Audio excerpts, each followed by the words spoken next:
आज आवाज ठीक है, वीडियो ठीक है। जी प्रभु जी।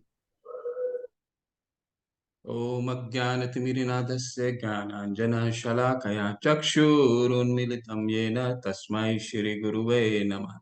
श्रीचैतन्यमनोभीष्टं स्थापितं येन भूतले स्वयं रूप कदा मह्यं ददाति स्वपदान्तिकं वन्देऽहं श्रीगुरुं श्रीयुतपदकमलं श्रीगुरुं वैष्णवांश्च श्रीरूपं साग्रजातं सहगना रघुनाथां तं सजीवं साद्वैतं सावधूतं परिजनसहिता कृष्ण चैतन्य देवं श्री राधा कृष्ण पादान् सहगना ललिता श्री विशाखावितांश्च हे कृष्ण करुणा सिंधु दीनबंधु जगतपते गोपेश गोपिका कांत राधा कांत नमस्तुते ताप्त कांचन गौरांगी राधे वृंदावनेश्वरी वृषभानुसुते देवी प्रणमामि हरिप्रिये वाञ्छाकल्पतरुभ्यश्च कृपा सिन्धुभैव च पतितानां पावनेभ्यो वैष्णवेभ्यो नमो नमः। नमो विष्णुपादाय कृष्णपृष्ठाय भूतले श्रीमते भक्तिवेदान्त स्वामिनिति नामिने नमस्ते सरस्वते देवे गौरवाणी प्रचारिणे निर्विशेषशून्यवादी पाश्चात्देशोतारिणे नमो महावदानाय कृष्णप्रेमपदायते कृष्णाय कृष्ण चैतन्य नामने बलितशे नमः। जय श्री कृष्ण चैतन्य प्रभु नित्यानंदा श्री अद्वैत गदाधर शिवासादि गौर भक्त वृंद हरे कृष्णा कृष्णा कृष्णा हरे हरे हरे राम राम राम हरे हरे हरे कृष्णा कृष्णा कृष्णा हरे हरे हरे राम राम राम हरे हरे।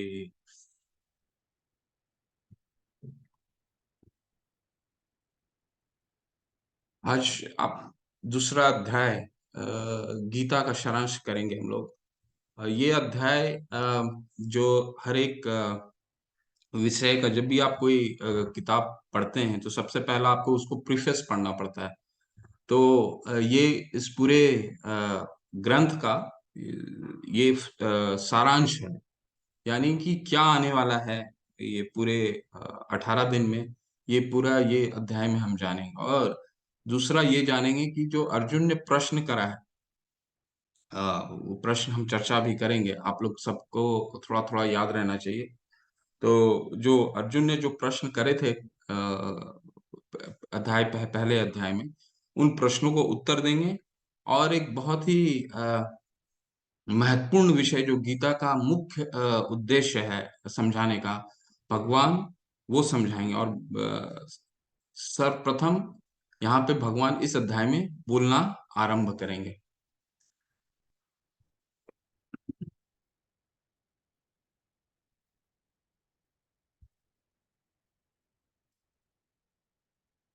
तो पहला श्लोक है, संजय कह रहे हैं, संजय उवाच तम तथा कृपया विष्णम अश्रुपूर्णाकुलेक्षणम विषदंतम इदम वाक्यम उवाच मधुसूदन।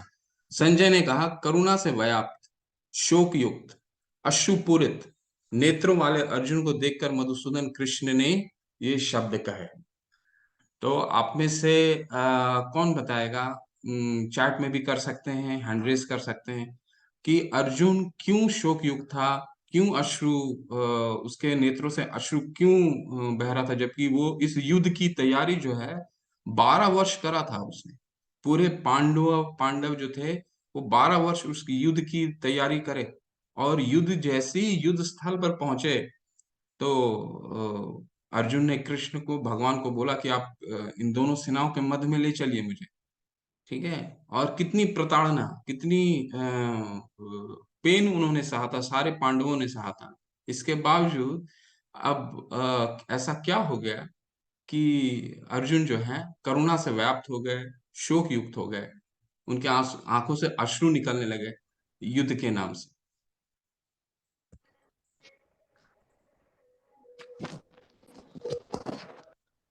जी, Praveen Kumar Gupta ji, because he don't no want to fight from his own people, for instance his friend and teacher.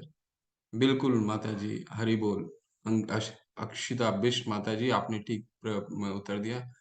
अपने परिजनों के युद्ध करने के, प्रवीण कुमार गुप्ता जी, आप आपने भी, उन्होंने चार कारण बताए थे।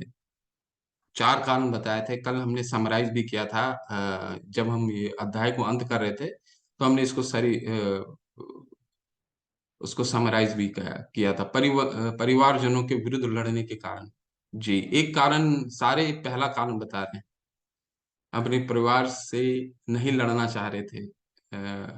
ईशा बुराना माता जी, ठीक है, मानस तिवारी जी भी वही कह रहे हैं कि अपने परिवारगण से नहीं लड़ना चाह रहे थे। और किसी का कोई हैंड रेज भी कर सकता है, क्योंकि जितना चर्चा करेंगे उतना ही विषय को हम लोग समझ पाएंगे। और आपके चर्चा से हो सकता है मेरा हमारा भी स्वयं का ज्ञान भी, क्योंकि जितना हम चर्चा में इस चीज को समझेंगे उतना ही आप अपना भी ज्ञान विकसित करेंगे और हमारा भी ज्ञान इसमें का उन्नति होगा। चार कारण थे: करुणा, नो एंजॉयमेंट, कुल का नाश, आतताई का हत्या, महापाप है। ऋषिराज महतो हरे जी, कृष्ण प्रभु जी। आप बिल्कुल क्लोज पहुंच गए हैं। अभिषेक शुक्ला प्रभु जी का हैंड रेज है, तो उनका उत्तर पूछ लेते हैं। हरे कृष्ण अभिषेक प्रभु जी, अनम्यूट कीजिए। हरे कृष्णा, हरे कृष्णा। प्रभु जी, परिवार जी प्रभु जी। का मोह और कुल का नाश पहले दूसरा कारण, और तीसरा परिजनों के विरुद्ध युद्ध करना, ये तीसरा कारण था। जी जी जी। आप सभी लोगों ने अच्छा उत्तर दिया, उसको दोबारा समराइज कर देते हैं। पहला कारण था जो आप सभी लोगों ने बोला और सभी लोगों का उत्तर सही था, कि अपने परिवारजनों के विरुद्ध लड़ना नहीं चाह रहे थे, पहला कारण। दूसरा कारण ये था कि उनको ये लग रहा था कि सारे लोग मृत्यु मृत्यु की गति को प्राप्त होंगे तो आनंद का साझा, आनंद किसके साथ वो साझा करेंगे? जीत अगर मिल भी गई तो किसके साथ साझा करेंगे? हम अपने सक्सेस को किसी के साथ साझा करते हैं ना, तो वो कह रहे थे मैं आनंद किसके साथ साझा करूंगा। दूसरा कारण। तीसरा कारण था कि वो अपने मृत्यु, अपने स्वजनों की मृत्यु में पाप देख रहे थे। ठीक है, क्योंकि एक क्षत्रिय जो है वो छह तरह के पाप को, छह तरह के पापियों को सर्वनाश कर सकता है। लेकिन यहाँ पे तो वो उनके जो स्वजन थे उसमें उनके पितामह भी थे, उनके गुरु भी थे, उनके मित्र भी थे, उनके भाई भी थे, है ना। तो उनमें पाप देख रहा था। तो ये तीसरा कारण। और चौथा कारण ये कह रहा था कि इनको अगर सारे सारे वयोवृद्ध अगर उनकी मृत्यु हो जाती है तो कुल का नाश हो जाएगा, क्योंकि जो संस्कार देते हैं, जो वयोवृद्ध होते हैं जो संस्कार देते हैं, वो संस्कार जब वो वही नहीं रहेंगे तो संस्कार कैसे आएगा? तो स्त्रियां कुलषित हो जाएंगी, जिससे अवांछित संतानें उत्पन्न होंगी। अवांछित संतान उत्पन्न होने से सारा जो कर्म कांड है, सारा जो कुल है, उनकी सारी संस्कार जो है वो विनष्ट हो जाएंगे। तो ये चार कारण अ, अर्जुन ने बताया, और इसी कारण से वो करुणा से व्याप्त थे, शोकयुक्त थे, अश्रुपूरित थे। आप सभी का उत्तर ठीक था। और यहाँ पे अब कुछ दो तीन शब्दों का समझ लेते हैं उन्होंने क्यों ऐसा कहा। मधुसूदन, कल भी हमने इस पे चर्चा किया था। मधुसूदन भगवान का नाम है। मधुसूदन क्यों मधुसूदन बोल बोल रहे हैं? मधु एक राक्षस का वध किया था भगवान कृष्ण ने। तो यहाँ पे ये उम्मीद कर रहे हैं अर्जुन कि उनके जो मन में संशय उत्पन्न होगा, उस संशय को, राक्षस रूपी संशय को भगवान जो है उसका अंत करेंगे। इसलिए मधुसूदन करके संजय यहाँ पे बता रहे हैं।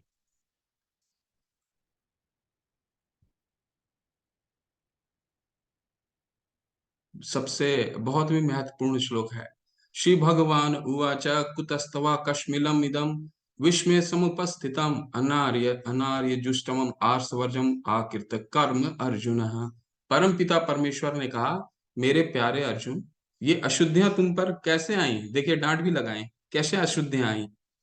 कह रहे हैं वे ऐसे व्यक्ति के लिए बिल्कुल ही नहीं है जो जीवन के मूल्य को जानता है। वे उच्च ग्रहों की ओर नहीं बल्कि बदनामी की ओर ले जाते हैं। तो यहाँ पे सबसे महत्वपूर्ण, सबसे पहला आता है। अभी तक हमने कितने लोगों ने बोला है पूरे गीता में, कल से लेकर के आज तक कितने लोगों ने बोला है? तीन लोगों ने बोला है। सबसे पहला किसने बोला? धृतराष्ट्र ने बोला। धृतराष्ट्र उवाच, सबसे प्रथम श्लोक था धृतराष्ट्र उवाच। ठीक है। इसके बाद फिर संजय ने बोला, जब संजय ने अंत में बोला कि उन्होंने अपना धनुष बाण जो है रख दिया, और तीसरा किसने बोला? अर्जुन ने। चौथा जो श्रोता है, जो फोर्थ है, वो दूसरे अध्याय में अब बोल रहे हैं, वो कौन है? भगवान। यहाँ पे एक नोटिस करने का क्या है कि जिनका जो नाम है उनके नाम से ही संजय उवाच, धृतराष्ट्र उवाच, अर्जुन उवाच, लेकिन यहाँ पे कृष्ण उवाच नहीं आया। यहाँ पे क्या है? श्री भगवान उवाच। यानी पूरे गीता में कृष्ण को ही भगवान मान करके संबोधन करके ये पूरा गीता लिखा गया। आपके मन में ये आ भी सकता है। तो सब प्रभुपाद जी अपने प्रीफेस में इस किताब के, जब आप किताब ये पढ़ेंगे तो उसमें ये उन्होंने लिखा है कि गीता को सबसे प्राइमरी जो एलिजिबिलिटी है समझने का, ये ग्रंथ को अगर एलिजिबिलिटी क्या है कि कृष्ण को भगवान मानना। और वो क्यों है? क्योंकि सारे ग्रंथ कृष्ण को भगवान मानते हैं। भागवतम, जैसे भागवतम है, आगे हम देखेंगे कि भगवान का मतलब क्या है, आगे हम देखेंगे। तो जैसे भागवतम है, भागवतम में एक बहुत अच्छा श्लोक आता है, तीसरे स्कंद में 27वां श्लोक है। एते चांस किला पुंस कृष्णास्तु भगवान स्वयं इंद्रियारि व्याकुलम लोकम लोकुमम अभिजानति। यानी एते चांस कुला पुंस कृष्णास्तु भगवान स्वयं, यानी भगवान ही कृष्ण है। एते चांस कुला पुंसा कृष्णास्तु भगवान स्वयं। ठीक है। तो भगवान हर जगह फिर ब्रह्मा जी भी बोलते हैं कि गोविंदम आदि पुरुषम तम हम भजामि। संहिता ब्रह्मा जी ने कहा है, उसमें एक श्लोक आता है, रामादि मूर्तिषु कला नियमेन तिष्ठम नाना अवतारम अकरोद भुवनेश किंतु कृष्णास्तु संभव परम पुमान यो गोविंदमादि पुरुषम तम हम भजामि। यानी हर जगह, हर शास्त्रों में, चाहे वो व्यासदेव ने भागवतम हो, भगवान को, कृष्ण को ही भगवान से संबोधित किया है ना। तो यानी कृष्ण ही भगवान है, पहला। दूसरा, इसमें इस श्लोक में बहुत मुख्य है कि हमने पूरा प्रथम श्लोक, प्रथम अध्याय पढ़ा पूरा, उसमें भगवान ने कुछ नहीं बोला। भगवान बोल ही सकते थे शुरू में ही, क्योंकि मैं भगवान हूं, तुमको क्यों शंका आ रहा है, मैं तुरंत दूर कर, तुमको लड़ना है जाओ लड़ो। कुछ नहीं उन्होंने कहा। उन्होंने क्या कहा? उन्होंने कुछ भी नहीं कहा, और सिर्फ वो श्रवण कर रहे थे। पूरा सुना उन्होंने, पूरा अर्जुन का संशय सुना।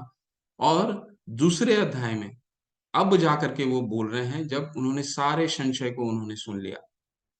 तो यहाँ पे भगवान स्वयं जो तत्शृणु 7वें अध्याय में बोलेंगे, तत्शृणु, श्रृणु यानी सुनने, good listening habit, listening habit का एग्जिबिट कर रहे हैं, या लिसनिंग हैबिट बता रहे हैं कि किस तरह सुनना चाहिए।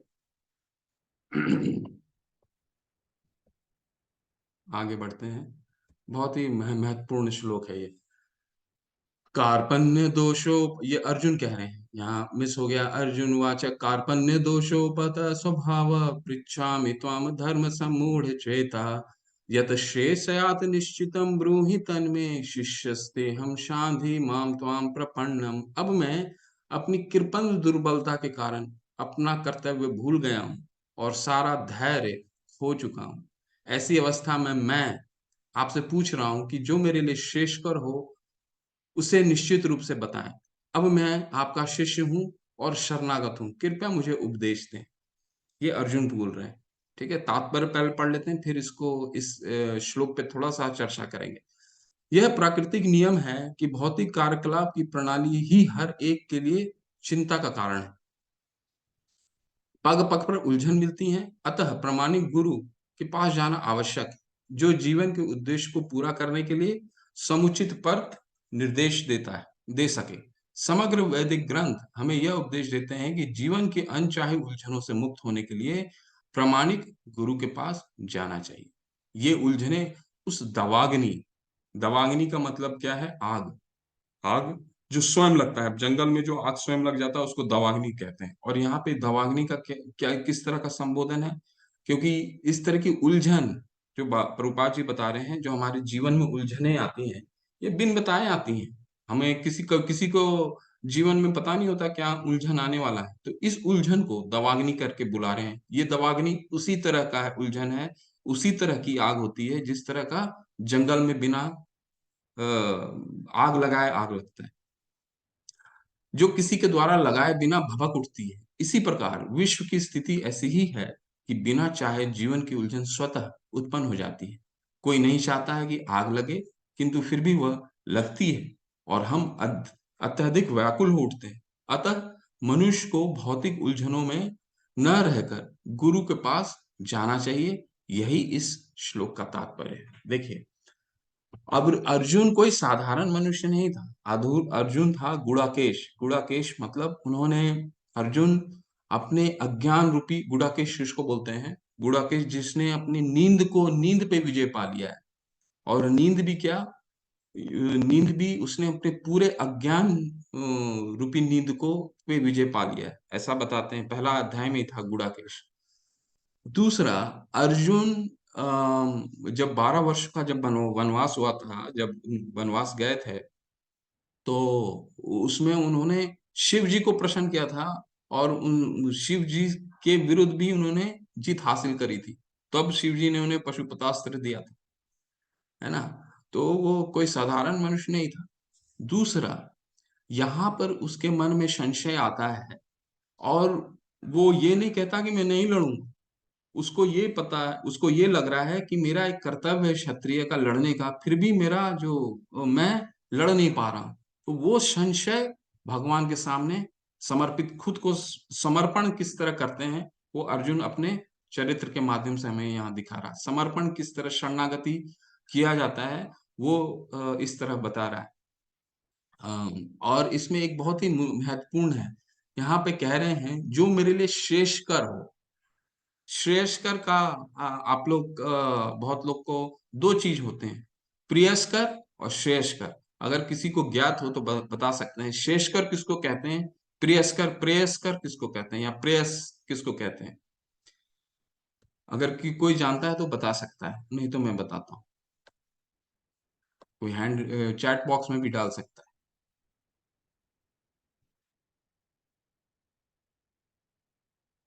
ठीक है, चलिए मैं बताता हूँ। श्रेयस्कर का मतलब ये है, अर्जुन ने ये नहीं बोला यहाँ पे कि प्रेयस्कर क्या, यानी मुझे जो प्रिय लगे वो मुझे बताइए, ये नहीं कहा। वो क्या लगा, जो मेरे लिए श्रेयस्कर है, जो मेरे लिए उचित है, वो बताइए। ठीक है। तो हमें प्रभुपाद जी अपने तात्पर्य से यही समझाना चाह रहे हैं कि हमें अपने जो भी गुरु हैं हमारे, और गुरु गुरु का चौथे अध्याय में हम वर्णन सुनेंगे, गुरु किसको कहते हैं। तद विद्धि प्रणिपातेन परिप्रश्नेन सेवया उपदेशन्ति ते ज्ञानम ज्ञानेन तत्व दर्शना। जिनको तत्व का दर्शन हो चुका है उसको, उनको गुरु कहते हैं। ठीक है। तो गुरु में पूर्ण रूप से शरणागत करना। पूर्ण रूप में मतलब गुरु पे ही अपने सारे जो ज्ञान है, अज्ञान है, वो पूरे ज्ञान और अज्ञान को पूर्ण रूपेण समर्पित कर देना। यही अर्जुन इस श्लोक के माध्यम से हमें बता रहे हैं, तभी आपको ज्ञान मिल सकता है। ठीक है। तो अब तक जैसे हमने कल भी पढ़ा था कि ये पूरे गीता जो है वो भगवान द्वारा रचा हुआ एक, अर्जुन के माध्यम से एक रचा हुआ लीला है। तो इस लीला का पहला कदम हम देख रहे हैं, फर्स्ट स्टेप देख रहे हैं, किस तरह एक गुड़ाकेश, अर्जुन रूपी गुड़ाकेश को जो गुड़ाकेश है, और भगवान कृष्ण ने, जिनका नाम ऋषिकेश भी है। क्यों ऋषिकेश है, क्योंकि वो इंद्रियों के राजा हैं, वो सारे इंद्रियों के राजा हैं। उन्होंने किस तरह अर्जुन के इंद्रियों को इस तरह कर दिया कि वो पूर्ण रूपेण भगवान की शरणागति हो गया, और यहां से अब गीता का ज्ञान आरंभ होता है। इसलिए ये श्लोक जो है बहुत ही महत्वपूर्ण है।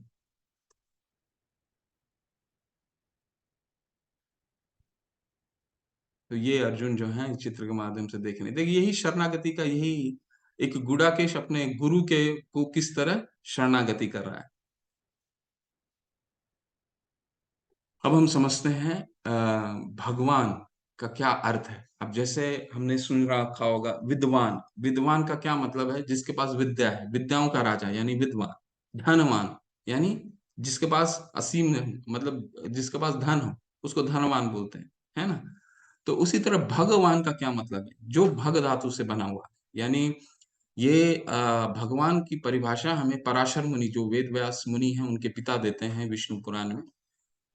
ईश्वरस्य समृद्धस्य वीरस्य यशस्य ज्ञान वैराग्योश्चैव शशना भग इतिर्ना। यानी शशनाम, शशनाम मतलब छह छह गुण से युक्त। वो क्या है गुण? ऐश्वर्य यानी ऐश्वर्य, भगवान का ऐश्वर्य। ये देखिए, ये श्लोक जो है, इस श्लोक को समझने की कोशिश कीजिए। ऐश्वर्य से भगवान का ऐश्वर्य, वो कैसा ऐश्वर्य भगवान का? असीम। ऐसा असीम ऐश्वर्य है कि 5,000 वर्ष के बाद भी हम उनका गुणगान कर रहे हैं। आज भी हम इस क्लास के माध्यम से गुणगान कर रहे हैं। यानी उनकी जो ऐश्वर्य है वो असीम, न कभी समाप्त नहीं होने वाली। आप भौतिक दुनिया, भौतिक दुनिया में देख लीजिए, किसी का भी ऐश्वर्य जो है वो सीमित है। ठीक है, वो 5,000 साल के बाद कौन किसको स्मरण कर सकता है, वो आप समझ सकते हैं। सम्रज्ञ से वीरस्य च, यानी वीर, असीम वीरता, बल। कैसा बल था उन्होंने? कि गोवर्धन पर्वत को 5 वर्ष की उम्र में उन्होंने सिर्फ 2 उंगली से उठाया। तो इस तरह का बल था वो, असीम बल। यशस्व ज्ञान, ठीक है, ज्ञान भी कैसा? कि सारे वेदों, क्योंकि आगे 15वें श्लोक में बताएंगे कि भगवान ही वेदेश्चु सर्व रहमेव वेद्यो वेदांत कृतवे द्विदेव चाहम। यानी वेदों का संकलन करता भी भगवान है, वेदों को जानने के योग भी, वेदों का लक्ष्य भी भगवान है। तो इस तरह का ज्ञान है, असीम ज्ञान। सौंदर्य, ऐसा सौंदर्य कि असुर भी मोहित हो जाते हैं। ब्रह्मा जी बोलते हैं, कंदर्प कोटि कमनीय विशेष शोभा गोविंदम आदि पुरुषम तम हम भजामी। यानी कंदर्प, एक कंदर्प जो है वो अपने आप में, कंदर्प जो इतना असीम उसके सौंदर्य होता है, एक एक कंदर्प का, एक एक कंदर्प का इतना सौंदर्य होता है कि वो अपने आप में ही सबसे सुंदर रूप होता है उनका। ऐसे करोड़ों कंदर्प जो हैं वो भगवान के सामने आप नतमस्तक हैं, उनकी सौंदर्य के सामने। ऐसे ब्रह्मा जी हमें बताते हैं। वैराग्य, वैराग्य मतलब वैराग्य असीम, कि उनको जब अ, व्रज से जाना था, जबकि व्रज से उनको कितना लगाव था, व्रज से निकलना था, तो उन्होंने व्रज को त्यागा, अपने कर्तव्य समझ करके त्यागा, फिर वो मुड़ करके कभी व्रज में नहीं गए। तो इस तरह का वैराग्य। तो 6 चीजें हैं भगवान का, वो 6 चीज जो है वो असीमित है, अनलिमिटेड। बल, धन, ज्ञान, सौंदर्य, ऐश्वर्य और वैराग्य, है ना। तो अब सब वैराग्य में आप भगवान राम का भी उदाहरण ले सकते हैं। भगवान राम जो है, उनको 12 वर्ष का वनवास था, जबकि अगले दिन ही वो राज्याभिषेक होने वाला था उनका।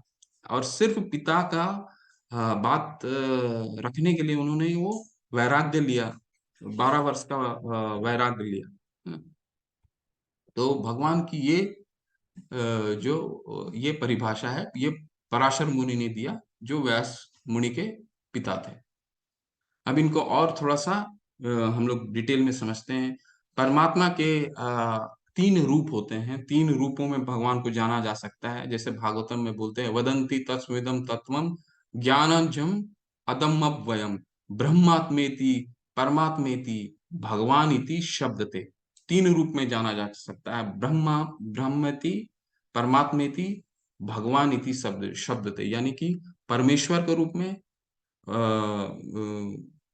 जो भगवान स्वयं है, परमात्मा के रूप में और ब्रह्मा के रूप में। ये 3 रूपों में भगवान को जाना जा सकता है। और इसको डिटेल में समझेंगे, आपको कहीं भी संशय होगा बाद में बात करते हैं इसमें। तो इसको, इस विषय को समझने के लिए देखिए, अब ये चित्र में देखिए, आपको एक दूर से क्या दिख रहा है? एक टीला दिख रहा होगा, एक रोशनी दिख रहा है, एक टीला दिख रहा है ना? तो ये जो टीला है, इसको ब्रह्मा बोलते हैं, यानी यानी ब्रह्म ज्योति। ये ज्योति क्या है? ये भगवान के शरीर से निकले हुए प्रकाश, ब्रह्म ज्योति उसको बोलते हैं। तो अगर जिसका भी ज्ञान कम है, वो इस भगवान को किस रूप में जानेगा? एक ज्योति के रूप में जानेगा। जैसे ये चित्र के माध्यम से हम समझते हैं, है ना? एक टीला, एक ज्योति। उसकी ज्ञान की वृद्धि और होती है, तो उसको ये दिखेगा कि सामने एक वृक्ष भी है, यानी कि इसको परमात्मा बोलेंगे, है ना? और जब उसमें ज्ञान में वृद्धि और होती है, तब उससे पता चलेगा कि परमात्मा कौन है। यानी यहाँ अगर इस उदाहरण से देखें, तो एक तोता जो बैठा हुआ है, ये भगवान है। ये कैसे होगा? जब उसकी भक्ति का जो स्तर है, जैसे जैसे ऊपर उठेगा, वैसे वैसे उसको परमात्मा की, परमेश्वर की अनुभूति होगी। पहला क्या था? इसीलिए इसको तीन रूप में हम समझ सकते हैं। पहला, भगवान का जो शरीर से निकला हुआ ज्योति, ठीक है। दूसरा, अगर उसका ज्ञान और बढ़ता है, तो वो एक पेड़ के रूप में दिखता है, यानी परमात्मा, ठीक है। परमात्मा आगे हम पढ़ेंगे, बहुत ही डिटेल में पढ़ेंगे। और इसके बाद उसका ज्ञान की वृद्धि और होती है, तो उसके अंदर फिर वो देखता है कि एक तोता भी है। अब इसको और भी डिटेल में देखते हैं। एक उदाहरण हमने देख लिया, दूसरा उदाहरण, अब चलिए एक उदाहरण लेते हैं सूर्य को। अब सूर्य को आप किसी में बोलिएगा, तो एक कोई बोलेगा सूर्य क्या है, तो एक कोई बोलेगा सूर्य प्रकाश है, जो उसका प्रकाश है वही सूर्य है, ठीक है। दूसरा बोलेगा कि नहीं, सूर्य जो है वो एक गोला है। तो यानी कि वो परमात्मा की अनुभूति, मतलब उसका एक ज्ञान ऊपर है, उसको मालूम चल गया है कि सूर्य जो है प्रकाश के ऊपर भी है, यानी गोला है। और तीसरा तीसरा जिसका ज्ञान और बढ़ गया है, वो भगवान सूर्य का सतह के बारे में भी बताएगा, ठीक है। और सूर्य का सतह क्या हुआ? यानी भगवान परमेश्वर की स्वयं की अनुभूति। तो दो उदाहरण हमने देखा अभी। एक तो टीले का, जहाँ पे सिर्फ टीला दिखता है, इसके बाद फिर उसको पेड़ दिखता है, और पेड़ के बाद वो तोता दिखता है। तो ये तीन स्तर हो जाते हैं भगवान की अनुभूति में, ठीक है। और दूसरा हमने ये उदाहरण देखा जहाँ पे सूर्य का जो सतह है, एक प्रकाश के रूप में देख सकता है, सूर्य के गोले के रूप में देख सकता है, और सूर्य का सतह के रूप में देख सकता है। अपने ज्ञान जैसा जैसा उसको ज्ञान का स्तर, उसकी भक्ति जिस तरह बढ़ेगी, उस तरह का उसका स्तर भी बढ़ेगा भगवान को जानने का। अब आगे बढ़ते हैं। अब ये हम यहाँ से हमारा पहला, अब देखते जाइएगा, ये श्लोक जो है, ये पहला प्रश्न का उत्तर देते हैं भगवान इसमें। क्या है पहला प्रश्न क्या था? कि अपने मित्रों को, अपने स्वजनों को कैसे मारें? तो उसका उत्तर दे रहे हैं भगवान इसमें। देहिनोऽस्मिन् यथा देहे कौमारं यौवनं जरा तथा देहांतर प्राप्तिर्धीरस्तत्र न मुह्यति। अब आत्मा और शरीर का ज्ञान, जो इस गीता का मूल ज्ञान है, इस मूल ज्ञान का शुरुआत है, वो इस ज्ञान का शुरुआत यहाँ से हो रहा है, आत्मा और शरीर का। तो देखिए क्या बोलते हैं भगवान। जिस प्रकार शरीरधारी आत्मा इस वर्तमान शरीर में बाल्य अवस्था से तरुण अवस्था में और फिर वृद्धावस्था में निरंतर अग्रसर होता रहता है, उसी प्रकार मृत्यु होने पर आत्मा दूसरे शरीर में चला जाता है। धीर व्यक्ति ऐसे परिवर्तन से मोह को प्राप्त नहीं होता। तो पहले तो ये समझेंगे ये श्लोक क्या कह रहा है, और फिर भगवान के अर्जुन के उस प्रश्न से हम इस उत्तर को जोड़ेंगे, ठीक है। तो यहाँ क्या बता रहे हैं भगवान कि देखिए, अब हम अपने बचपन की तस्वीर को समझिए, हम अपने बचपन की तस्वीर को समझिए, और आज जिस अवस्था में हम हैं, क्या वो शरीर बराबर है? एक ही शरीर है? नहीं। तो ये हम हैं कौन? हमारे में ऐसा क्या चीज है जो बराबर है, लेकिन हमारा शरीर तो बदल गया। बचपन का जो तस्वीर है, जो हमारा 10 साल का तस्वीर है, जो 15 साल का तस्वीर है, जो 20 साल का तस्वीर है, वो हर बार हम बदलते जा रहे हैं, है ना? लेकिन क्या नहीं बदल रहा है? तो हमारी चेतना, जो वो चेतना क्या आ रही है? आत्मा, आत्मा से आ रही है, वो नहीं बदल रहा है ना। तो यहाँ पे वही भगवान बताना चाह रहे हैं, शरीर तो निरंतर बदल रहा है, बाल्य अवस्था से तरुण अवस्था, तरुण अवस्था से वृद्धावस्था, तो ये तो उसकी जर्नी है। और मृत्यु के बाद भी वो दूसरा शरीर लेगा। तो ये जो शरीर है, ये केवल एक आवरण है ना। एक शरीर, बस आप अपना सामान्य रूप से समझने की कोशिश कीजिए, एक आवरण है आत्मा में, आत्मा के रूप में एक आवरण है जो हमेशा बदलते रहता है। जिस तरह हम बचपन से जवान हुए, जवान से फिर वृद्धावस्था की जा रहे हैं, तो हमारा एक ही चीज जो है वो कांस्टेंट है, वो क्या है? आत्मा। बाकी शरीर तो बदल ही रहा है, हम जो बचपन का शरीर है वो तो अब नहीं है ना। तो यही भगवान बताना चाह रहे हैं कि तुम क्यों अपने, तुम तो ये दुखी, और अर्जुन ने प्रश्न पूछा था कि मैं अपने मित्रों और स्वजनों को कैसे मारूं। तो भगवान यहाँ पे पहला उत्तर देंगे उनको कि नहीं, वो तो शरीर है ही नहीं, वो तो आत्मा है। ठीक है, तो वो तो वो उनका तो देहांतर होगा, अब तो अभी उनकी मृत्यु की तुम नहीं मारोगे तो उनकी मृत्यु तो होनी है ना। तो वो आत्मा के स्तर में अब समझाने की कोशिश कर रहे हैं। ठीक है। दूसरा, तो ये तस्वीर है बहुत, देखिए जिस तरह शरीर बदल रहा है, पर क्या नहीं बदल रहा है? वो आत्मा नहीं बदल रहा है ना। दूसरा श्लोक है, ये बहुत, ये भी बहुत अच्छा है। वासांसि जीर्णानि यथा विहाय नवानि गृह्णाति नरो उपराणि तथा शरीराणि विहाय जीर्णान् नयान् अन्यानि संयाति नवानि देहि। जिस प्रकार मनुष्य पुराने वस्त्रों को त्याग कर नए वस्त्र धारण करता है, उसी प्रकार आत्मा पुराने तथा व्यर्थ के शरीर को त्याग कर नवीन भौतिक शरीर धारण करता है। यानी यहाँ पे भगवान क्या बता रहे हैं? भगवान ये बता रहे हैं कि देखिए, बताने का तरीका कितना सुंदर है। वो बता रहे हैं जी कि जो ये शरीर है, ये तो एक एक समय ऐसा आएगा जिस तरह ये वृद्ध हो जाएगा ना। तो वृद्ध हो जाएगा, तो इसको तो हमें त्यागना ही होगा, उसी तरह त्यागना होगा जिस तरह एक फटे पुराने कपड़ों को त्यागते हैं। तो जो आत्मा जो है, वो ये शरीर को, ये फटे पुराने कपड़े के जैसा हम त्यागते हैं, वैसे ही शरीर को त्याग कर नया शरीर, जवान शरीर, एनर्जेटिक शरीर धारण करेगा। तो यहाँ पे अर्जुन को ये बताने की कोशिश कर, पहले तात्पर्य पढ़ लेते हैं, फिर हम इस पे और चर्चा करेंगे। अनु आत्मा द्वारा शरीर का परिवर्तन एक स्वीकृत तथ्य है।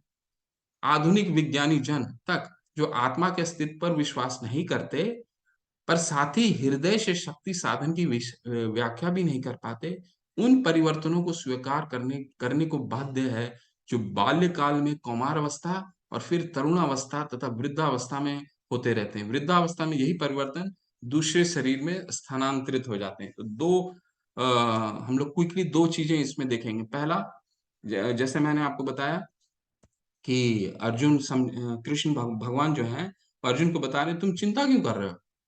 वो तो ये पुराने, जिस जिस तरह पुराने कपड़े को हम त्यागते हैं, उसी तरह ये आत्मा जो है, ये वृद्ध शरीर, भीष्म पितामह के वृद्ध शरीर को त्याग करके ये तो नई नई शरीर लेगी, जिसमें बहुत ऊर्जा होगा। तो आप उनको तो चिंता करने का जरूरत ही नहीं है, इनको तो नया शरीर मिलना ही मिलना है। और वो देव तुल्य पुरुष हैं, उनको तो स्वर्ग में भी वास मिलेगा, आगे हम देखेंगे स्वर्ग में भी वास मिलेगा। तो इनको तो शरीर अच्छा मिलने वाला है ना। इस तरह से समझाने की कोशिश कर रहे हैं अर्जुन को। दूसरा यहाँ पे प्रभुपाद जी बहुत अच्छा एक बोल रहे हैं कि अनु आत्मा, आधुनिक विज्ञानी जन तक जो आत्मा के अस्तित्व पर विश्वास नहीं करते। तो इसमें एक बहुत ही प्रभुपाद जी का एक आप लोग सबको ज्ञात होगा, बहुत ही टेक्नोलॉजी का बहुत ही बहुत ही पॉपुलर यूनिवर्सिटी है, मैसेच्यूसेट्स टेक्नोलॉजी इंस्टीट्यूट है, Massachusetts institute of technology, MIT. तो एमआईटी में एक बार जब वो लेक्चर दे रहे थे, तो वहां पे उस समय टोरंटो के एक बहुत ही प्रसिद्ध, पूरे समस्त पूरे ग्लोबली बहुत ही कार्डियोलॉजिस्ट बैठे हुए थे, जिनका नाम था प्रोफेसर बिगोलो। तो प्रोफेसर बिगोलो जो थे वो सबसे सर्वप्रथम, सबसे पहली बार वो आत्मा के अस्तित्व को उन्होंने माना था। क्यों माना था आत्मा के अस्तित्व को? कि उन्होंने कई बार ये चीज महसूस किया था कि हम जैसे बोलते हैं ना कि मृत्यु के पश्चात वो चला गया, अरे वो तो चला गया, ऐसा हम बोलते हैं ना, मृत्यु वो तो चला गया।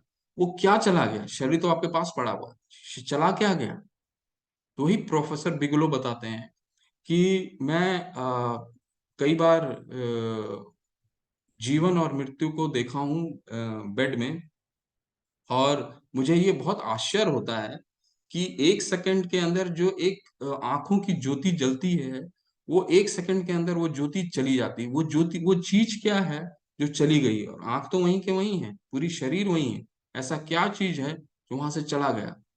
तो वो प्रोफेसर बिगलो जो है इस चीज को जान रहे थे, लेकिन उनको ये नहीं समझ आ रहा था कि ये आत्मा रहता कहाँ है और आता कहाँ से। तो इसका प्रश्न का उत्तर बहुत अच्छा प्रभुपाद जी ने अपने बहुत बड़ा चिट्ठी में दिया था कि जो आत्मा है वो हृदय के पास रहता है, और आता कहाँ से? वो अ, भगवान के धाम से आता है। क्यों आता है ये पूरे गीता में पढ़ेंगे। आप ये प्रश्न को हमेशा रखिएगा अपने पास, और कोशिश करिएगा कि आगे हम इस प्रश्न का उत्तर ढूंढते रहेंगे। मैं बताऊंगा इस प्रश्न, अभी बताने से आपको समझ नहीं आएगा, बट कहने का तात्पर्य ये है कि रहता कहाँ है और कहाँ से आता है। वो भगवान के धाम से आता है, क्यों आता है वो पूरी गीता में हम पढ़े। आगे चलते हैं।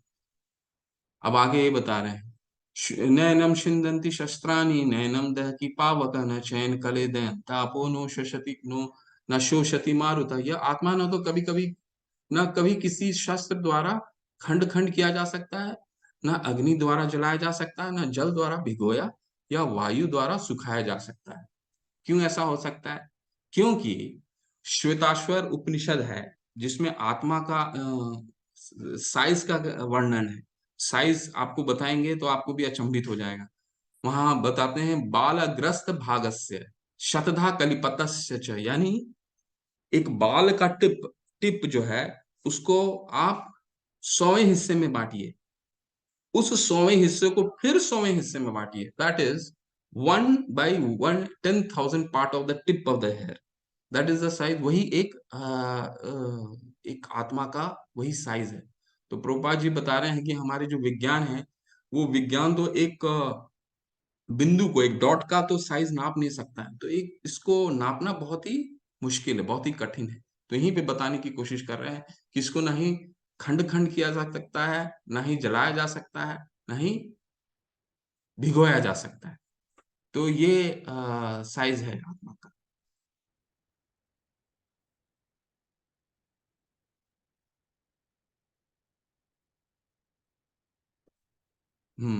अब ये दूसरे प्रश्न, अभी तक तो उन्होंने पहला प्रश्न का उत्तर दिया था कि क्यों नहीं मारना है तुमको, क्यों मारने, उनको शरीर नहीं आत्मा के रूप में देखो। अब बताएंगे दूसरा क्या था, आनंद। आनंद बोले थे ना, किससे साझा करेंगे आनंद, तो उसका प्रश्न का उत्तर दे रहे हैं। अवाच्यवादंश अवाच्यवादंश बहुनाम विद्यंशितवाहिता निंदन तस्व सामर्थ्य ततुम दुखम तरम नुकिम।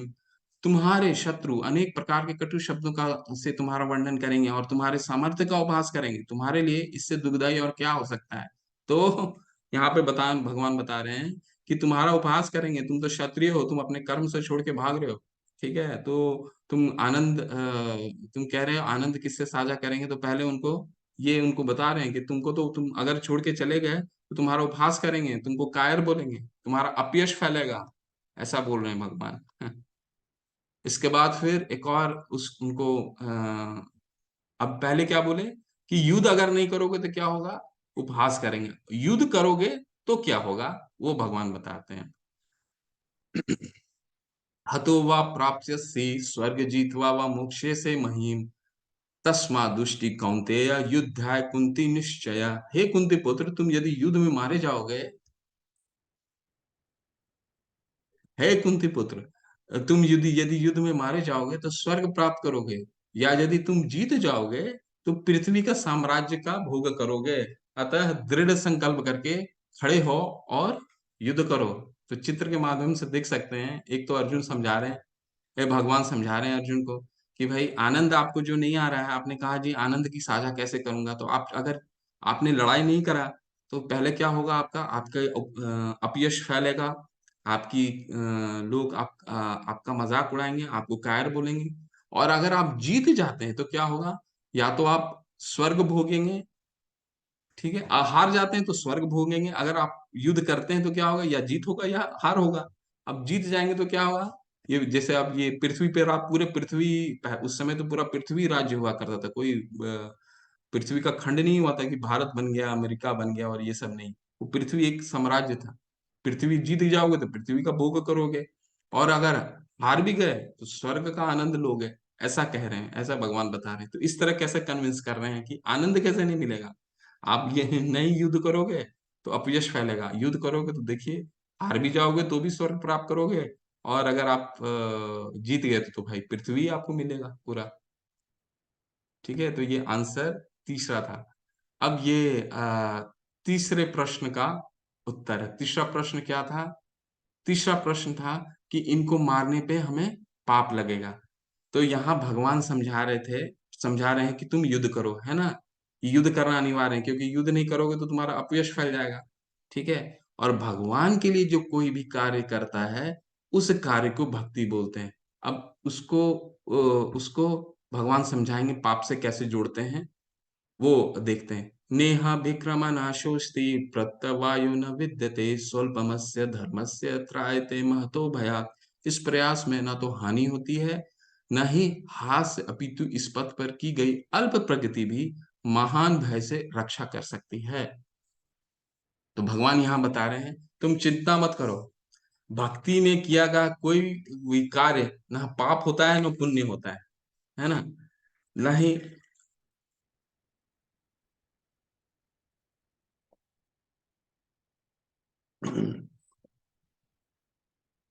भगवान ये कहते हैं इस अल्प प्रगति भी नेहा विक्रमणाशोस्ति प्रत्यवायो न विद्यते, कि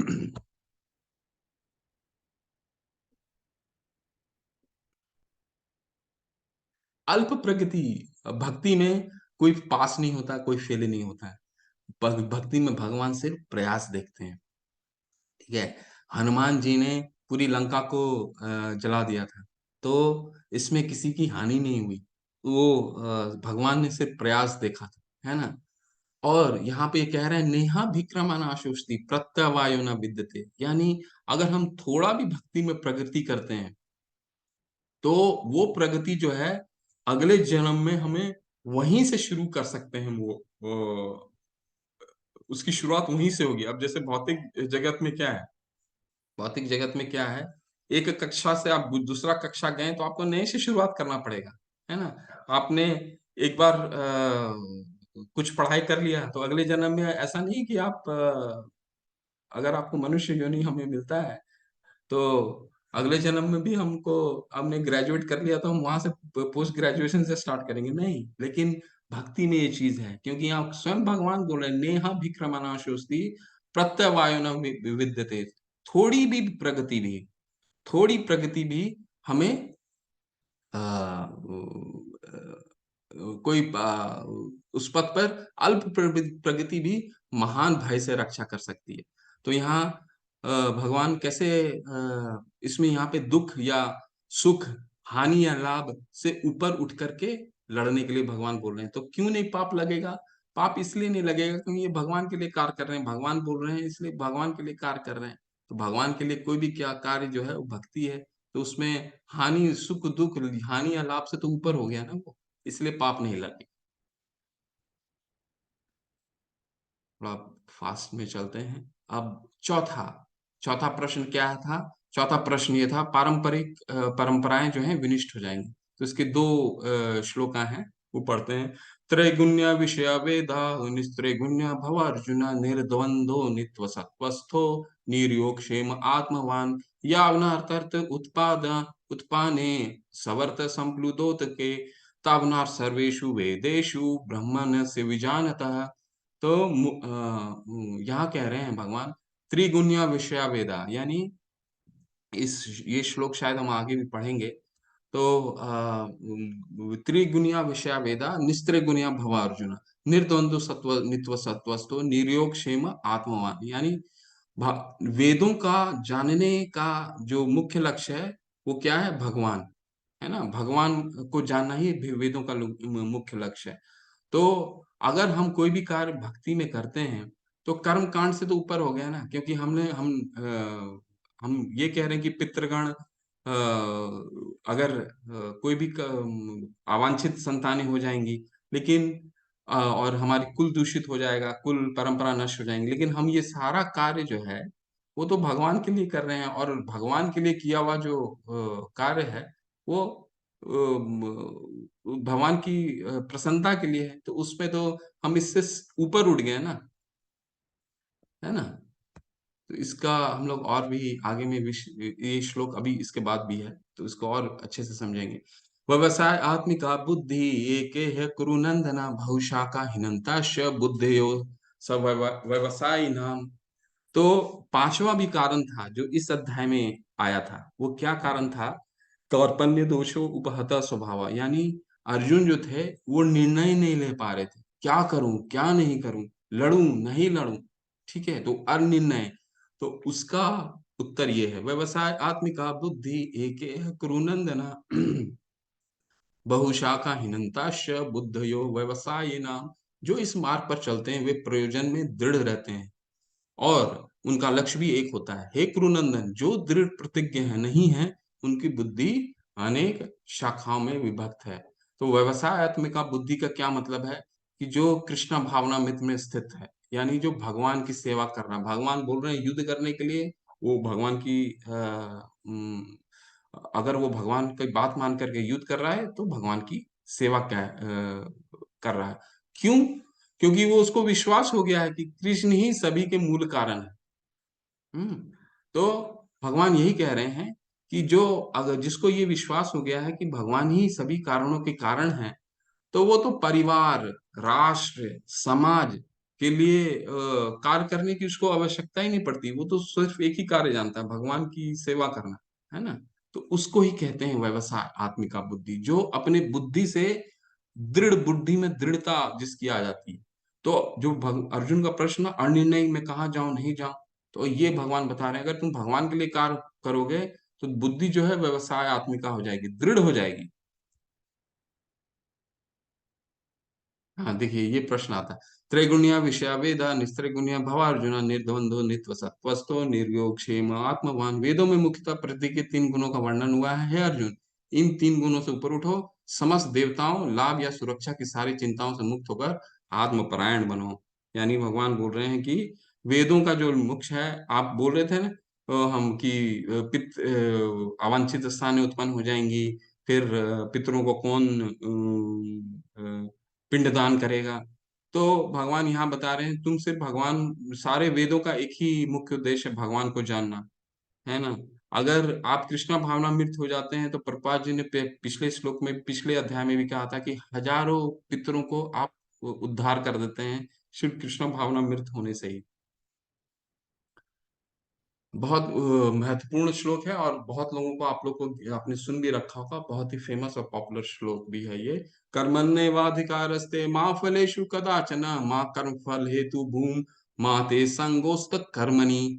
तुम अपने कर्म करने का अधिकार है, किंतु कर्म के फलों के तुम अधिकारी नहीं हो। तुम ना तो कभी अपने आप को अपने कर्मों के फलों का कारण मानो, न ही कर्म ना करने में कभी आसक्त हो। यानी भगवान यहाँ बता रहे हैं तुम तो कर्म करने के अधिकारी हो लेकिन उसके फल के अधिकारी नहीं हो। तो हम कई लोग इस श्लोक को गलत भी ले सकते हैं कि भाई अब तो भगवान ने तो बोल दिया कि कर्म करो, फल की इच्छा मत करो। क्योंकि सब हम लोग तो ये, किसी को भी अगर आप पूछिए कि गीता में क्या ज्ञान है, तो कि वो यही बोलेगा कि भगवान ने ये गीता में भगवान ने बोला है कर्म करो जी, फल की चिंता मत करो, है ना। तो भगवान ये नहीं कह रहे हैं, भगवान ये कह रहे हैं कि फल पे आपका अधिकार नहीं है, कर्म करना ही आपका अधिकार है। आगे वो बताएंगे, अर्जुन को पूरे गीता में वो उन्होंने बताया है, तस्मात् सर्वेषु कालेषु माम अनुस्मर युद्ध च मयि अर्पितो मनो बुद्धि ममे वैशांसि असंशय। यानी तुम युद्ध करो और युद्ध करते मेरी अपनी बुद्धि, मेरे मई अर्पितो मनो बुद्धि, मेरे अपनी मन और बुद्धि मुझ पे अर्पित करो। तो युद्ध के लिए, पूरा कर्म के लिए कहीं उन्होंने नहीं कहा है। पूरे अध्याय में, पूरे गीता में उन्होंने कहा कर्म करो, लेकिन फल की चिंता नहीं करो। वो ऐसा क्यों कह रहे हैं? क्योंकि फल के अधिकारी हम हैं ही नहीं। फल हमारे हाथ में है ही नहीं। वो फल किसके हाथ में? वो भगवान के हाथ में। जिस दिन हम इस श्लोक को अच्छे से समझ जाएंगे, तो हम इतनी आज के आप देखिए कि विद्यार्थी, कितने विद्यार्थी के सुसाइड केसेस कितने आजकल आने लग गए हैं, है ना? हर जगह ये सब फैलने लग गया है। तो वो क्यों होता है? क्योंकि हम अपने जो फल हैं उसके प्रति बहुत आसक्त हो जाते हैं। फल के प्रति इतने आसक्त हो जाते हैं कि लगता है कि हम उस चीज को हमारे वश में है। हमारे वश में नहीं है। आगे हम 18वें अध्याय में पढ़ेंगे कि कोई भी कर्म होता है, उसके 5 कारण होते हैं। ठीक है? स्थान, कर्ता, इंद्रिय, ठीक है, चेष्टाएं और अंत में परमात्मा। ये 5 कारण होते हैं। ठीक है? तो हमारे हाथ में अधिकार, हमारे हाथ में उनका फल नहीं है। हम क्या, हमारे हाथ में कर्म है। तो जिस दिन हमें ये समझ में आ जाएगा कि फल हमारे हाथ में नहीं है, सिर्फ कर्म है, तो हम सिर्फ कर्म करें और परमात्मा को सेंटर में रख करके अपना सारा कर्म करें, तो फल, भगवान का आशीर्वाद अवश्य मिलना है।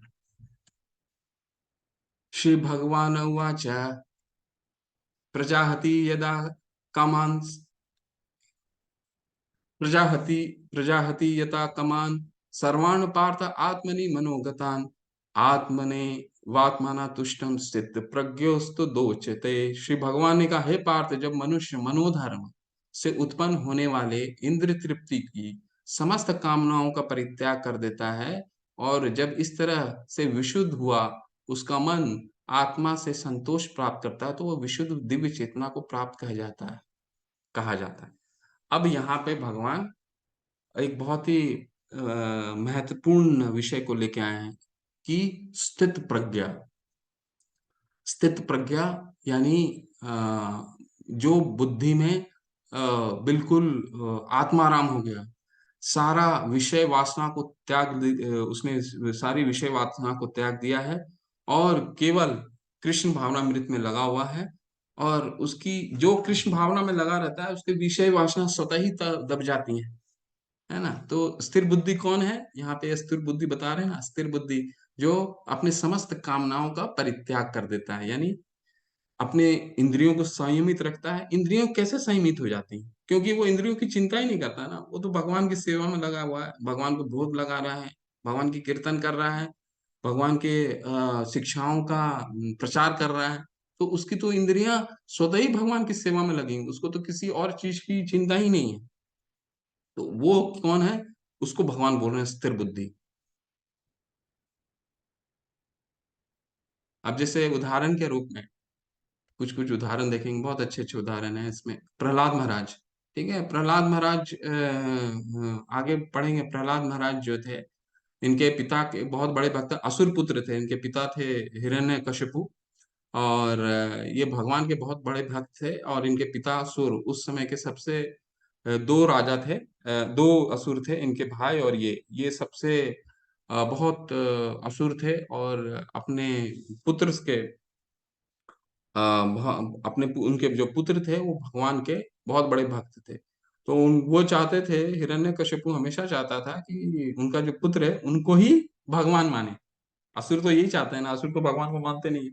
तो असुर तो यही चाहते हैं, तो उन कह रहे हैं कि भाई, और कई तरह की प्रताड़ना करते थे। मतलब प्रहलाद महाराज पे जैसे आप देख रहे हैं, सांपों से कटवाना, ऊंचे ऊंचे पहाड़ों से फेंक देना। फिर उनकी बहन ने भी उनको लेकर के आग में बैठा था, है ना? ठीक है, तो लेकिन वो तो स्थित प्रज्ञ थे। स्थित प्रज्ञ मतलब भगवान की सेवा में तो उनको कौन बचा रहा था? भगवान बचा रहे थे। कुछ और उदाहरण देखते हैं। तो यही है। अब देखिए, ये उनकी जो बहन थी हिरण्यकशिपु की, ठीक है ना, हिरण्यकशिपु की बहन जो उनको आग में लेकर के बैठी, लेकिन उन खुद स्वयं जल गई थी, जबकि उनके पास कम जो चादर था, भगवान, वो शिव जी ने दिया था। इसके बावजूद वो चादर उनका काम नहीं आया, और वो जल गई, और ये बच गए। प्रभुपाद जी को कितनी हमने कल पढ़ा था, कितनी संघर्ष करना पड़ा, कितना संघर्ष करना पड़ा। 40 रुपए लेकर के जब गए, 2 दिल का दौरा भी पड़ा, है ना। कल देखा था, 69 ईयर्स ऑफ एज, ठीक है। 2 दिल का दौरा पड़ा, और किनके बीच में रहना पड़ा, चोरों के बीच में रहना पड़ा, हिप्पियों के बीच में रहना पड़ा। लेकिन वो क्या करने गए थे वहां पे, अपने गुरु भक्ति सिद्धांत सरस्वती ठाकुर की, जो जिनकी इच्छा थी कि प्रचार अंग्रेजों के, इंग्लिश स्पीकिंग लोगों के बीच में ये फैलाया जाए। तो वो अपने दृढ़ थे एट द एज ऑफ 69। मतलब आप जस्ट कल्पना करके देखिए, सोच करके देखिए कि क्या उनकी मनोदशा रही होगी, कितना स्थिर बुद्धि रहा होगा कि भगवान का अ, जो विषय है उसको प्रचार में वो कितने दृढ़ थे। अब ये जो 2 श्लोका हैं ये बहुत ही इंपॉर्टेंट है, और ये जो श्लोका है साइकोलॉजी में कई जगह पढ़ाया जाता है भी है, ठीक है। और बहुत ही अच्छा श्लोक है। इसको इसमें इन ये 2 श्लोका जो है ये मनोविज्ञान के लिए क्यों बहुत महत्वपूर्ण है, कि एक मनुष्य का पतन कैसे होता है ये हम समझेंगे, कुछ उदाहरण से भी देखेंगे, है ना। तो ये मनुष्य का पतन 8 चरणों में होता है, 8 स्टेप्स। तो 8 वो चरण क्या है वो समझते हैं। ध्यायतो विषया पुंसा संगस्ते उपजायते, संगास्त उपजायते कामा, कामा क्रोध अभिजायते। इंद्र विषयों का चिंतन करते हुए मनुष्य को उनमें आसक्ति उत्पन्न हो जाती है, और ऐसी आसक्ति से काम उत्पन्न होता है, और फिर काम से क्रोध प्रकट होता है। तो ये 4 हो गए यहाँ पे। अभी आगे पढ़ेंगे इसको, ध्यान रखिएगा, ये बहुत ही अच्छा श्लोक है। क्रोधात भवति सम्मोहात्, सम्मोहात् स्मृति विभ्रम, स्मृति भ्रंशात् बुद्धिनाशो, बुद्धिनाशात् प्रणश्यति। क्रोध से पूर्ण भ्रम उत्पन्न होता है, और भ्रम से स्मृति, जब स्मृति हतप्रभ है तो बुद्धि खो जाती है, और जब बुद्धि खो जाती है तो भौतिक पुल से फिर गिर जाता है। तो इसको और एक अच्छे से पढ़ते हैं इसको, ठीक है। पहला हमने क्या पढ़ा, ध्यायतो, ध्यायतो विषयापुंसा। ध्यायतो मतलब किसी भी एक मनुष्य का पतन कैसे होता है समझने की कोशिश कीजिए। ध्यायतो कि कोई चीज को हमने देखा।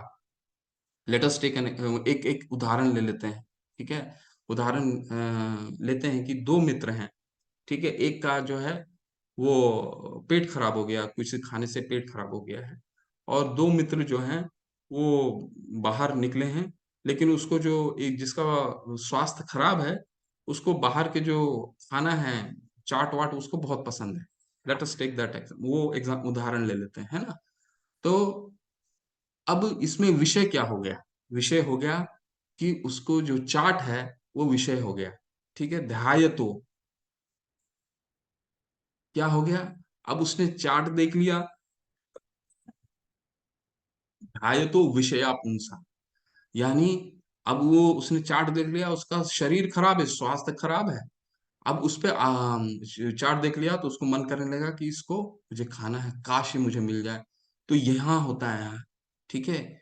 ये होता है ध्यायतो विषयापुंसा। हम किसी चीज को देख लिए जिसपे हमें आसक्ति है, और उसको खाने की इच्छा, उसको अटैचमेंट होने लग गया। ध्यातो विषयापुंसा। अब आते हैं, अब उसको नहीं मिल, ध्यातो विषयापुंसा संगस्ते उपजायते, यानी अब उसको खाने की इच्छा प्रबल होने लग गई। क्यों प्रबल होने लगी, बार बार उसके सोचने लग गया, बार बार उसके बारे में सोचने लग गया कि अब काश ये मिल जाता, काश मुझे ये खाने के लिए मिल जाता, क्योंकि उसको उसका स्वाद पसंद है। तो उससे क्या उत्पन्न हुआ, काम उत्पन्न हुआ, है ना।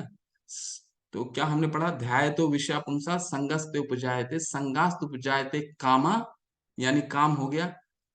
अब काम क्या है, इसके बाद उसके दोस्त ने बोला जी कि जी तुम्हारा शरीर खराब है, तुम मत खाओ इसको। तो क्या होगा, उसको क्रोध आने लगेगा। तो कामा क्रोध अभी जाए थे, क्रोध आ गया उसको, ठीक है। अब क्या होगा, इसे डिल्यूजन, क्रोधात भवति सम्मोहा। सम्मोह हो जाए मतलब वो सम्मोह हो जाएगा उसको, मतलब पागलपन होने लगेगा कि नहीं मुझे अब तो खाना ही, क्योंकि उसके दोस्त ने मना भी कर दिया मत खाओ जी, फिर भी नहीं जी मुझे खाना है। ये हो गया डिल्यूजन। देन आता है सम्मोहात स्मृति विभ्रमा, यानी फिर उसका बुद्धि जो है स्मृति, अब बुद्धि उसकी जो है स्मृति जाने लग गई है कि नहीं, उसको चिंता नहीं कि स्वास्थ्य मेरा खराब हो रहा है, ठीक है। स्वास्थ्य खराब हो रहा है, उसको चिंता नहीं हो रही है। अब मुझे खाना ही है जी, उसको खाना है। क्या हो गया? मेमोरी लॉस हो रहा है, मतलब मेमोरी उसका खत्म हो रहा है ना। अब क्या है? अब सम्मोहात क्रोधात भवति सम्मोहात स्मोहात स्मृति विभ्रम स्मृति भ्रंशाद बुद्धि नाश, बुद्धि का नाश होने लग गया। अब ये खाना है, अब क्या बुद्धि नाश कैसे हो गया? खा लिया वो। बुद्धि नाशा प्रणश्यति, खाया और उसका पतन हुआ। तो ये 8 चरण है खाने से, क्योंकि उसका एक स्वास्थ्य खराब भी है, इसके बावजूद भी वो उसने खा लिए। तो ये 8 चरण है जो एक मनुष्य को गिराता है, पतन का कारण है ये 8। तो आज के डेट में हम सोशल मीडिया हो गया, इंटरनेट हो गया, ठीक है? तो इसमें कई चीजें आती हैं जो नहीं आनी चाहिए, फिर भी आती हैं। अब वो विषय हो गया, हमें क्या करना है? उसको वहीं पे खत्म करना है, वहीं पे इग्नोर करना है। अब उस चीज को हमने देख करके बार बार उसके बारे में सोचने लग गए, वही कारण होता है पतन का। ठीक है? ध्यायतो विषया पुंसा संगस्ते उपजायते संगास्त उपजायते कामा कामा क्रोध अभिजायते क्रोधात भवति सम्मोह मोहात स्मृति विभ्रम स्मृति भ्रंशात बुद्धिनाशो बुद्धिनाशा प्रणश्यति। तो सबसे पहला चरण में हमको उसको रोकना है। कुछ आ गया वो आप कंट्रोल नहीं कर सकते हैं, वो एक्सटर्नल फैक्टर है, वो नहीं कंट्रोल कर सकते। आप क्या कंट्रोल कर सकते हैं अपने आप में? वहां से आप विषय वस्तु से अपने ध्यान को हटाना। एक बार देख लिया आपने, हटा लीजिए, तो आपका पतन निश्चित रुक जाएगा वहीं पे। आगे चलते हैं, प्रभुपाद जी क्या कहते हैं इस पूरे अध्याय में। मनुष्य कृष्ण भावनामृत या दिव्य जीवन का को एक क्षण में प्राप्त कर सकता और हो सकता है कि उसे लाखों जन्म के बाद भी ना प्राप्त हो। यह तो सत्य समझने और स्वीकार करने की बात है। खटवांग महाराज ने अपनी मृत्यु के कुछ मिनट खटवांग महाराज कुछ मिनट पूर्व कृष्ण के शरणागत होकर ऐसी जीवन अवस्था प्राप्त कर लिए थे। खटवांग महाराज का उदाहरण बहुत ही अच्छा उदाहरण है, जिन्होंने कुछ पल में ही भगवान को प्राप्त कर लिया था। जब उनको पता चल गया कि उन्होंने पूछा कि मेरे पास कितना समय है, तो बोला 1.5 मिनट है, कुछ पल है। पल पल पल का जो वैदिक कैलकुलेशन रहता है वो मुझे लग रहा है 130 या 140 सेकंड के करीब रहता है। तो वो उतना पल था और वो पल में उन्होंने भगवान की प्राप्ति करी थी। इस जीवन का अंत होने से पूर्व यदि कोई कृष्ण भावना में भावित हो जाए तो उसे तुरंत ब्रह्म निर्वाण अवस्था प्राप्त हो जाती है। भगवत धाम तथा भगवत भक्ति के बीच कोई अंतर नहीं है, क्योंकि दोनों चरम पद हैं। अतः भगवान का दिव्य प्रेम भक्ति में व्यस्त रहने का अर्थ है भगवत धाम को प्राप्त करना। भौतिक जगत में इंद्रिय तृप्ति विषय कार्य होते हैं और आध्यात्मिक जगत में कृष्णा भावनामृत विषय।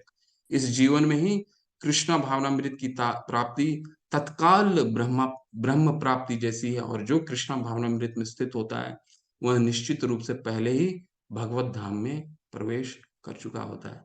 भगवत गीता का प्रतिपाद्य है कर्म योग, ज्ञान योग तथा भक्ति योग। इस द्वितीय अध्याय में कर्म योग तथा ज्ञान योग की स्पष्टतः व्याख्या हुई है एवं भक्ति योग की भी काफी झांकी दे दी गई है। तो ये जो अध्याय था ये सारांश था।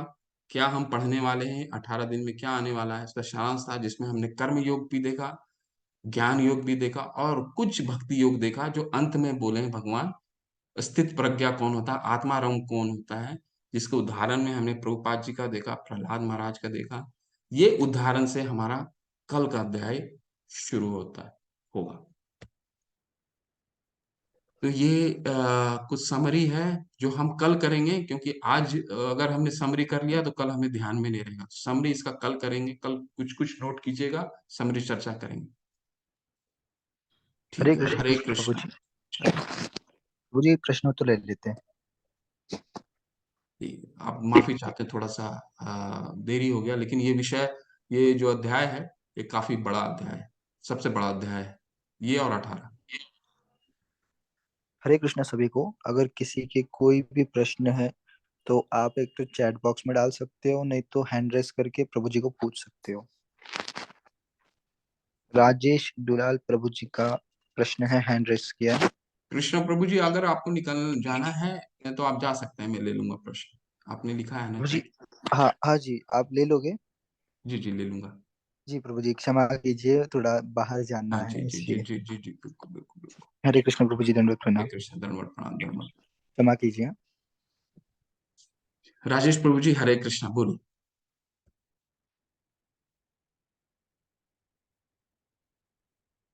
आप म्यूट अनम्यूट नहीं कर पा रहे हैं।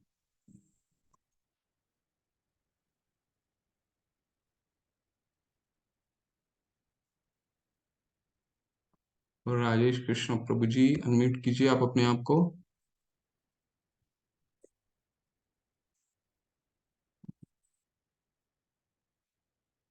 गौरव घौरी प्रभु जी, अनम्यूट नहीं हो रहा है, एक मिनट प्रभु जी।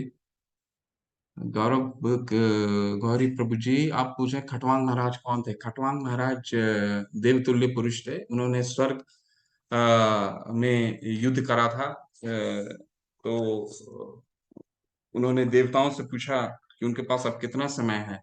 तो उन्होंने बोला था 1.5 मिनट है। इसका भागवतम में काफी चर्चा आता है प्रभु जी।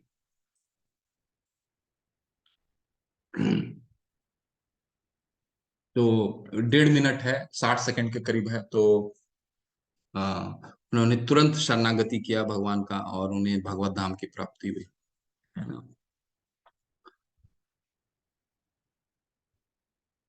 अब ओप्पो CPH 209, 1 मिनट पहले प्रभु जी का देखते हैं कि प्रभु जी का क्या आ रहा है, इशू है। आप राजेश दुलाल प्रभु जी,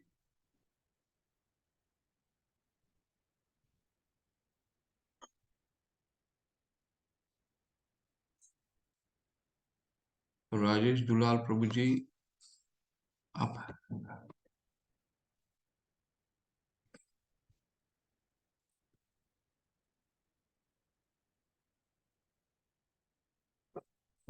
आ,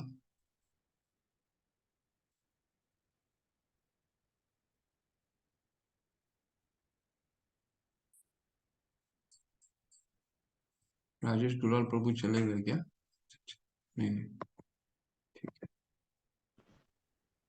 प्रभु जी आप अनम्यूट कीजिए, अभी हेलो आपको अनम्यूट कर सकते हैं।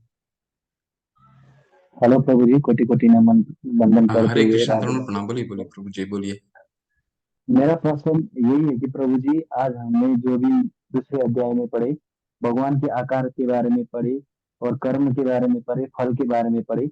और मेरा प्रश्न यही है कि भगवान अ, इतना सब कर रहे हैं, तो भगवान के चरण में जाते हैं हम लोग, फूल माला अर्पण प्रसादी ये सब चढ़ाते हैं। उससे सबसे पवित्र क्या होता है भगवान के शरण बंधन में चढ़ाने के लिए, भगवान को समर्पित करने के लिए? मेरा सवाल यही था प्रभु जी।